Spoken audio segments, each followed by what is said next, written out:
Welcome to our channel. Today we how to transfer files with MediaFire, beginner guide step by step clearly. Go to the MediaFire website. If you don't have an account, click on sign up. Fill in your information to create a new account.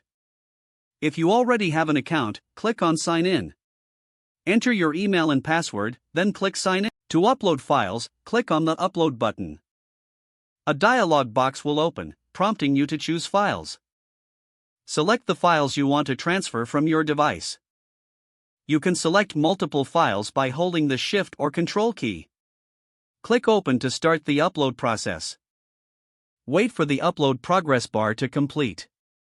Once uploaded, the files will appear in your dashboard. To share a file, click on the three dots next to the file name.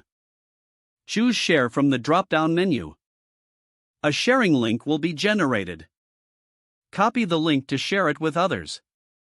If you want to organize your files, click on New Folder. Name your folder and click Create. Drag and drop files. To download files, click on the file name.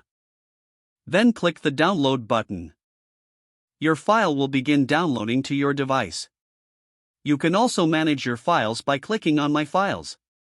From there, you can delete or move files as needed. Remember to log out from your account when you're done. If the page does not load, refresh the browser or try again in a private or incognito window. Make sure you are using the correct email address, then retype it carefully to avoid small typos. If your password is not accepted, use the reset option and create a new strong password you can remember. Check your spam folder for verification or security emails, then complete any requested confirmation steps.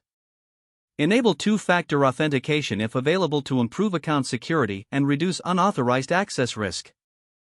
After signing in, review your profile details so your contact information and settings are accurate and current. If you see an error message, note it down and try again after restarting your device and internet connection. Log out when you finish, especially on shared devices, to keep your account and payment information secure. Don't forget to like this video and subscribe to our channel for more step-by-step tech guides.